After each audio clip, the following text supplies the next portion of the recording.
Hey everyone, it's Friday, February 11th, 2022, and it's time for another episode of Live with Virginia NORML.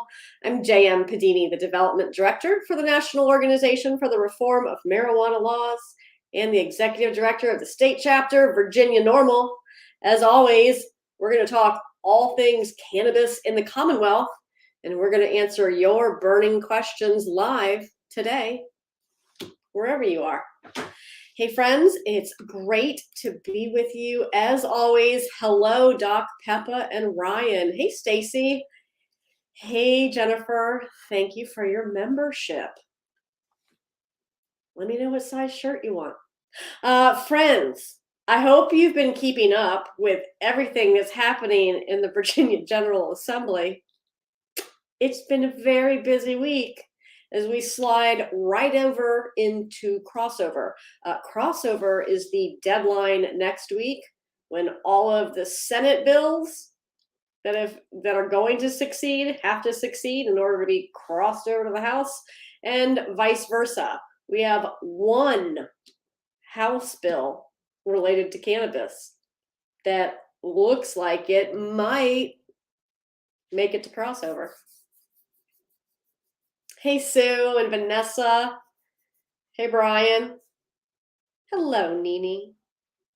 Ryan, I hope you are ready to enjoy the weekend. All right, let's get down to it. You can see just here in the corner, I do have my handy dandy bill tracker up. Fortunately, I only put the bills that I thought were gonna go somewhere on it. Not all, 3 dozen that are actually out there. Hey, Amy. Doc, that's very kind of you. Thanks. That's what we're here to do. We're here to keep track of it and break it all down for you. So listen, let's talk about that House bill first, because there's only one, and that makes sense.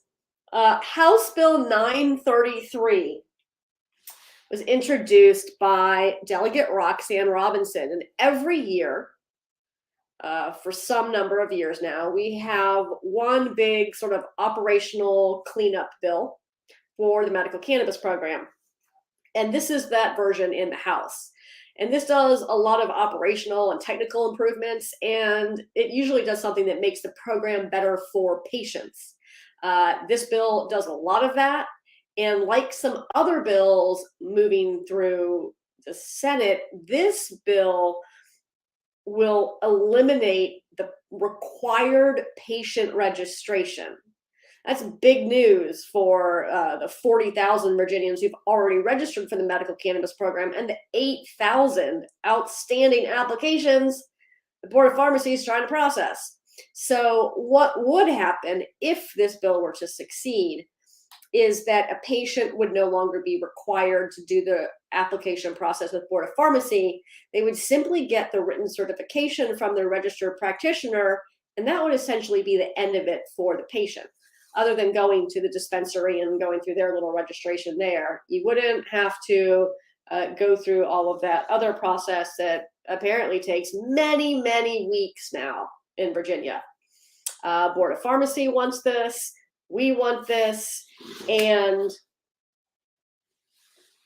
the overwhelming majority of the Health, Welfare, and Institutions Committee also wants this. Now, in the House version, there is the option for a patient to request a card. And if you're keeping score, that's exactly what we have now. Nonetheless, there was some nonsense on this bill in HWI from members who apparently just hate the medical program and aren't interested in protecting the interests of patients. So wildly, two Democrats voted against this bill, and a Republican, one Democrat just threw up her hands and abstained. Look, it's really pathetic when members take things out on bills or on patients for political nonsense. And it was really sad. Look, this bill is going to do fine when it gets to the floor.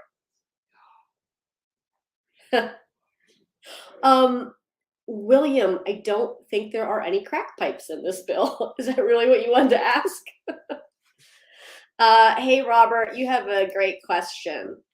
So no, not really. That's not how it works. What would have to happen for a law to be rescinded or amended would be for the legislature to pass a bill that does that.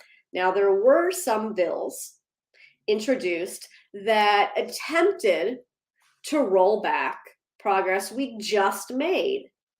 And fortunately, like I told you all last week, fortunately, we were able to get the attempted rollback of the prohibition on the claim of I smell marijuana by law enforcement as the sole reason for stop, search, or seizure of a person, place, or thing. We had that removed from the bill. So that bill is still moving through the House. I believe it's actually succeeded in the House on a party line vote. It is going to make its way to the Senate, where it will fail, presumably. So it does other things like roll back the recent enactment of prohibition on stopping people because their window tint is too dark or their mufflers are too loud. Yeah. So, but the marijuana provision was stripped out.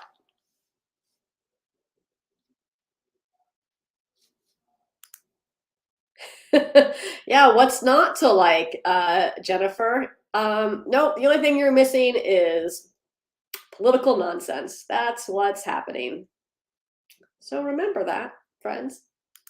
Robert, I'm doing great. Thanks for asking.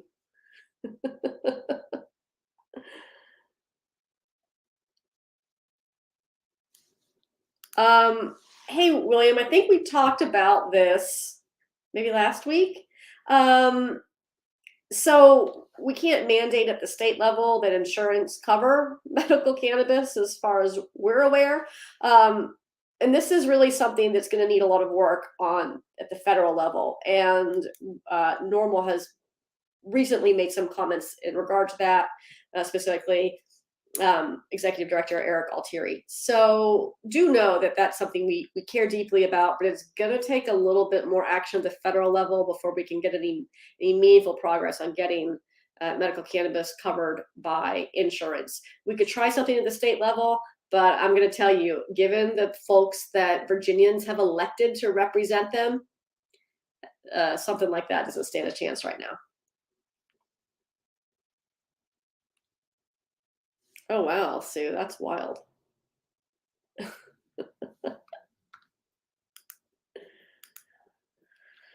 Whew. Licenses. Ronson, I think you are talking about business licenses for adult use sales. And my friend, let's jump right into the Senate, because the Senate bills are the only bills, other than that House bill that I just mentioned. The Senate are the only bills right now. We have that one medical bill in the House, and the House has said, you know what, we are not going to hear any of the cannabis bills. So all of those House bills are going to get left in committee.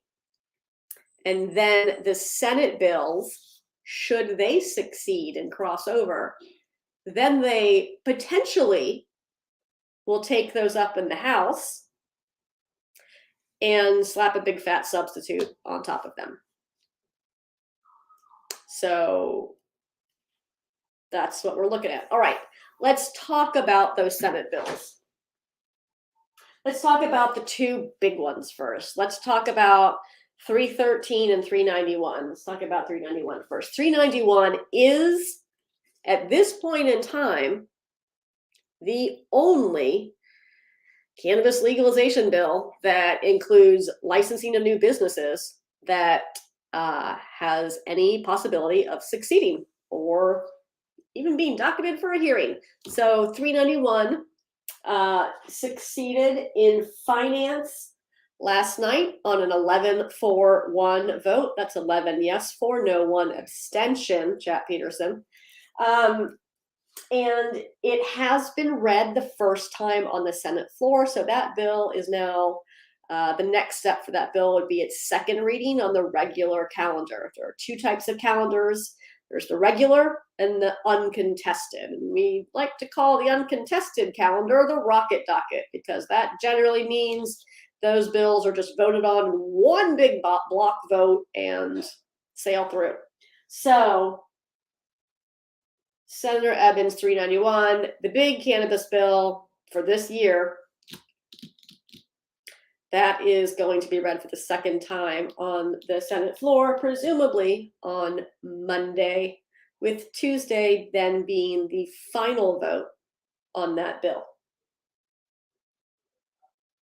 If it crosses over, if it succeeds in the Senate and crosses over the House, hopefully Speaker Gilbert will then assign that bill to a committee that will actually give it a hearing. And if that happens, then in that committee, you can expect a big fat House substitute to be slapped on top of that bill. And then if that bill succeeds through the House, then the House and the Senate would convene a conference committee to work out the differences.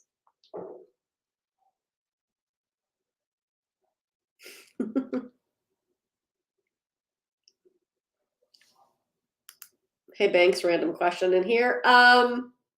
Maybe, probably, maybe. We're not anywhere close to that right now. We've got one bill that even makes this possible hanging out in the Senate. We got to get it through there, get it over the House, and get it heard. But maybe, maybe not. Yeah, great news, friends. Oh, Robert. Let's hope they do. Let's hope they do. You know, Speaker Gilbert's been pretty clear in calling for something to happen this session. And,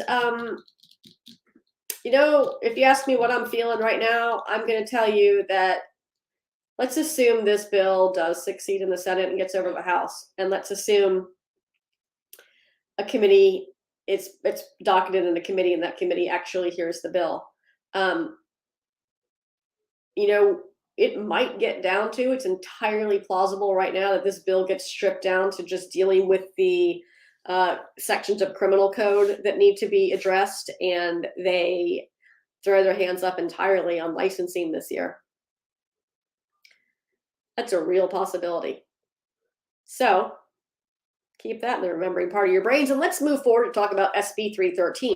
SB 313 is the transition sales bill, and this is also by Senator Eben. Senator Donovan had her own better version of this bill, and it was incorporated into Senator Eben's.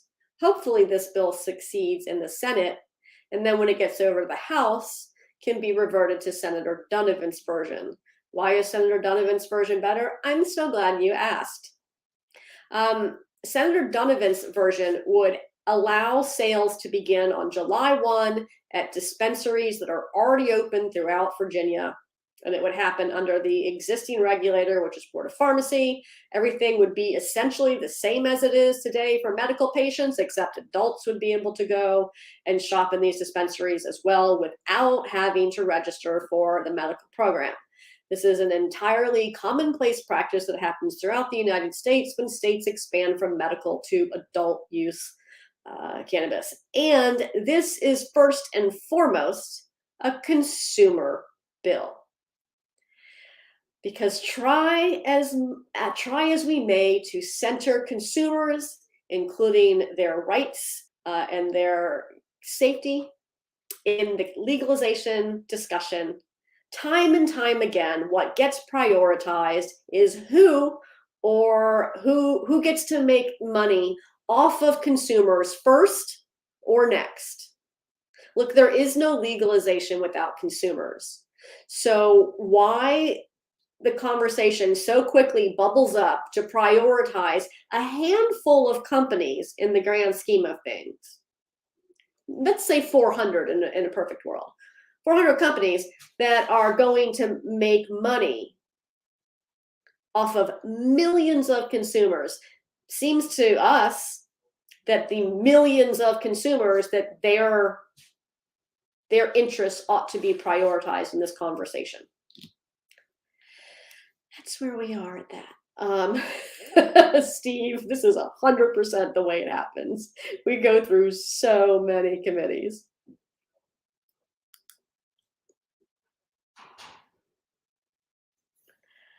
Yeah, Fred, fortunately, we were able to enact personal cultivation on July 1 of this year. So or last year, sorry, I forgot what year it is.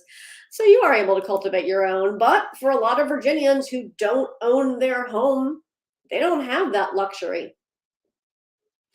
All right.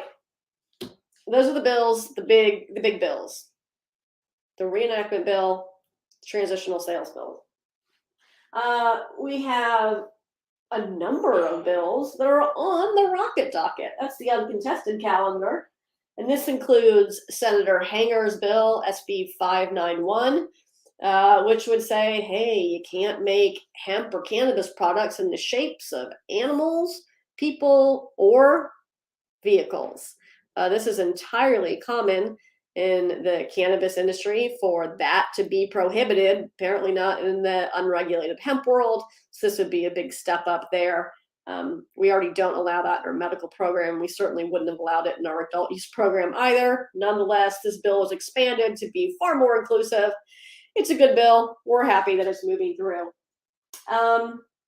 Also, we have two bills by Senator Marsden, one that changes who creates the certificate that patients use for the medical program. Right now it's issued by the Supreme Court because originally it was for an affirmative defense, but this would shift it over to Board of Pharmacy, so they would actually create the form that practitioners use for patients. Pretty simple bill. And then Marsden also has a bill that would fix the patient registration process as well by eliminating the requirement. It's much cleaner than the one that's making its way through the House right now. So presumably these bills, if they are able to succeed, will make it to a conference committee and get reconciled. Senator Donovan has a medical operations bill, the big cleanup bill in the Senate. Also a little cleaner, a lot cleaner than the version that Delegate Robinson had. And Senator Donovan's bill, of course, sailed through unanimously in the Senate committees. So those 1, 2, 3, 4 bills, all related to medical and one related to shapes, have all passed unanimously, and we expect them to sail through the Senate. Now we have two bills relating to records and record sealing. So we're being intentional in calling these record sealing and not expungement. But these two bills, 564 and 742 by Senator Lucas and Senator Surville, those are they're now on their second reading on the regular calendar and making their way through the Senate with generally good, but not quite bipartisan support. Senator Morrissey's bill, which we talked about last week, SB 105, this would apply retroactively the prohibition on I smell marijuana to pending cases. So in some municipalities, they are not using any evidence that was admitted using the claim I smell marijuana. In some localities, they aren't. So this would make it retroactive, saying this law applies to any pending cases. That has already succeeded in the Senate, 21-18, and it will cross over to the House. And then one last bill, SB 745, is the resentencing parole bill by Senator Surville. That also succeeded in finance last night, 12-4, and is on the second reading in the Senate on the regular calendar. Hey, Amy, that's really nice of you to say. We do have a number of action alerts at vanormal.org/act. You can also find them as you're reading through the bill tracker page on our website. Amy, we're going to update those early next week because a lot of these bills didn't get heard. They're going to get left in committee. Some of the bills we fixed, and we don't need action alerts on them anymore. So look for some changes coming early next week to the action alerts. Yeah, and thanks, Cassidy, for reminding everyone to please share action alerts with your network after you send them.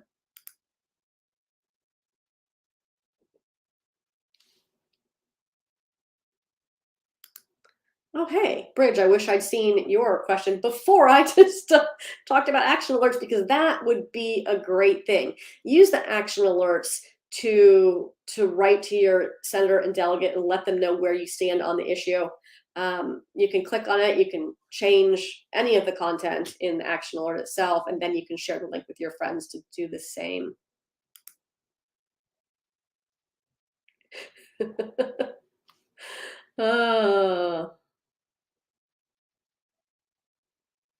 Paul, I think you ask about the MORE Act every week. Paul, what about the MORE Act? Nothing since last week. Nothing since last week, Paul. But I can tell you this.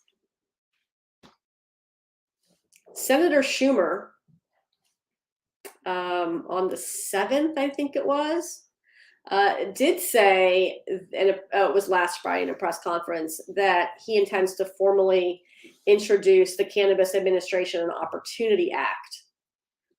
He released a draft of that legislation in July, and it would repeal marijuana prohibition at the federal level by removing marijuana from the Controlled Substances Act.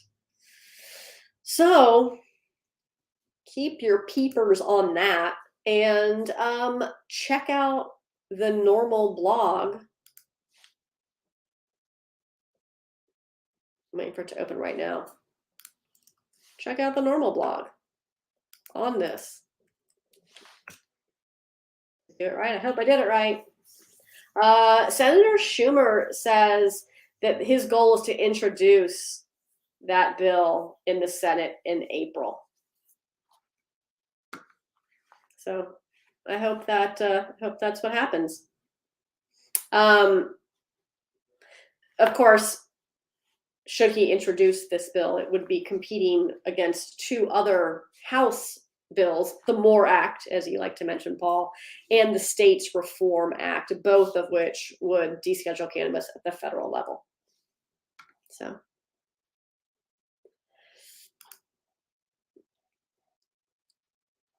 that's the goal, Barry, hopefully. And if that's important to you, please make sure you let your senator and delegate know.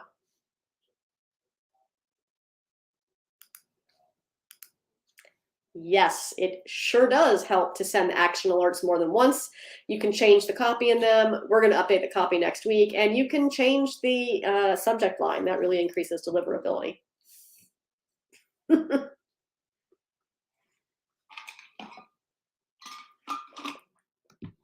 Yeah, Sue, Schumer is perpetually working on it. All right, friends, let's see what else Cassidy told me I'm supposed to tell you about. There's some really good articles, lots of coverage on cannabis in Virginia, cannabis policy in Virginia at the national level. So Cannabis Now, which is a business magazine, published their version of the AP story that just dropped, but we worked with Associated Press on a story that's syndicated. I think I've seen it hit 14 papers so far today and yesterday. And that is, in fact, about how the cannabis bills stalled in the House, and what they're going to do is wait for the Senate bills to potentially come over there. So check out that. Check out those stories. They're kind of awesome. And hey, if you haven't listened to it yet, I encourage you to take a listen to Pod Virginia and their recent podcast with me, Hazy Future for Legal Cannabis. Always a good time to sit down with our friends at Pod Virginia. I can't believe that we did that quickly. Wow.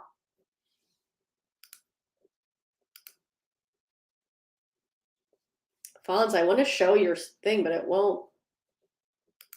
There we go. You email them. You talk directly to them, Fonz. So I actually had a conversation with the good people at G-Leaf this week because patients were wanting to be able to get questions answered. So if you go into G-Leaf now in Short Pump or in Manchester, and hopefully opening soon in Carytown, if you have questions, please send those to the pharmacist. The person who's helping you at the register may or may not have the answers you're looking for, but the pharmacist that works there does. So just ask for the business card for the pharmacist. Those are going to be available by request at the G-Leaf dispensaries in Richmond now. So that is how you do it. You send them an email. The same thing goes for patients who've reached out to us asking about how can they make sure that a product they rely on remains in stock. The best thing is for you to just keep communicating with the pharmacists specifically so that they know what you need.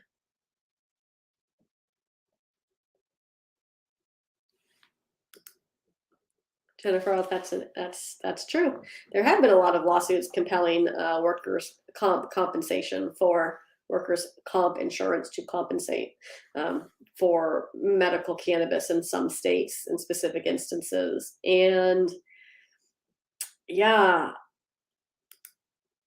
federal prohibition's a real bummer. If only there were an organization that worked to end that. All right, friends. Crossover is next week. So keep your eyes on those bills. 2, 4, 6, 8, 9, 10, 11. 11. So basically a third of the bills that were introduced relating to marijuana, nearly all of them in the Senate actually got heard this session. There's going to be a lot of red on the bill tracker page on Monday or Tuesday. But take a look at those and make sure you send those action alerts over the weekend. All right, friends, happy Friday, Jeff. Happy Friday, Jennifer. If you're not a member of NORML yet, what better time? What better time than now to head to norml.org/join and get your 2022 NORML membership card. And we actually have the Virginia NORML 2022 membership cards. I don't have one in the office, but they're here in the building because I got the delivery notification, and Ben is going to be busy sending those out next week. You can get your Virginia NORML 2022 membership card at vanorml.org/join.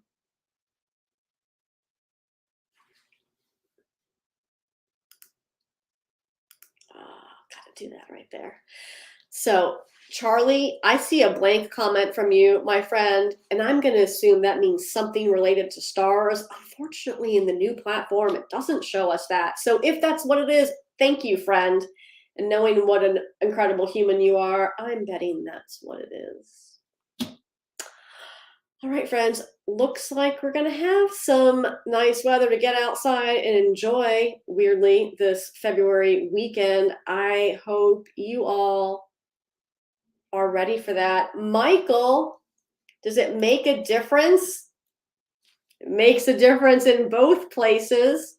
Look, I would love for you to be a member of both because I am the executive director of Virginia NORML, but I'm also the development director of NORML.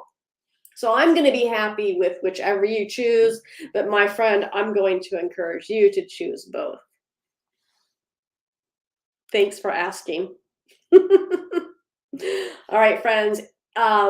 Every bill, as it's moving through, we're updating it pretty much in real time with what the last action was on the bill on our tracker page, as well as a link for you to watch the hearings live.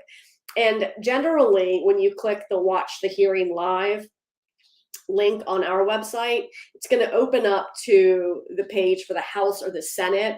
And oftentimes, not for the next few days because they're all on the floor, but when they're in a committee, there's an opportunity for you to offer comment, either submit written comment or to sign up for the Zoom and offer testimony that way. So if you want to be even more involved, then keep following the tracker page. Make sure you're signing up to submit comments in person via Zoom, or you can come down and join us at the General Assembly and offer comment there, or just watch and see how it goes. And you can submit written comment as well. There are very few committees that don't have the technology for public comment via Zoom. There are a few, and the committees that for our bills that typically don't have that technology are the health related committees, because they're small and they're upstairs in a small boardroom in the General Assembly building, and they're not in a big committee room where we do have that technology.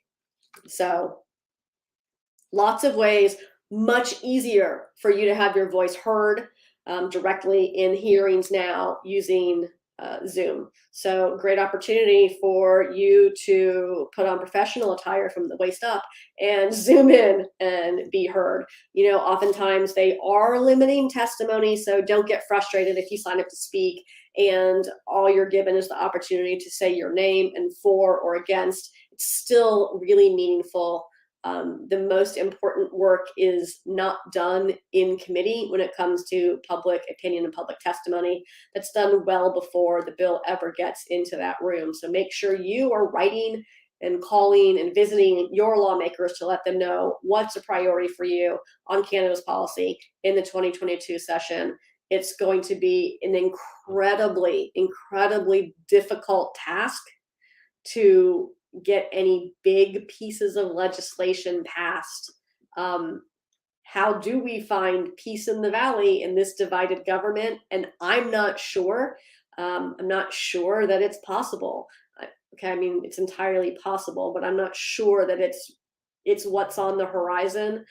So buckle up for some rough realities with cannabis legislation coming out of the Virginia 2022 General Assembly. If you're watching after and you didn't get a chance to ask us your questions live, hey, just drop them in the chat or shoot us an email at info@virginianormal, that's Virginia spelled out, normal, NORML.org. And if you have a question about anything related to NORML chapters around the world, you can get us at chapters@normal, that's NORML.org. All right, friends, this has been great spending this time together. Hey, let's do it again next Friday, unless, of course, we're stuck in a committee hearing. Everyone, have a great weekend, and I'll see you back here next week. Bye-bye.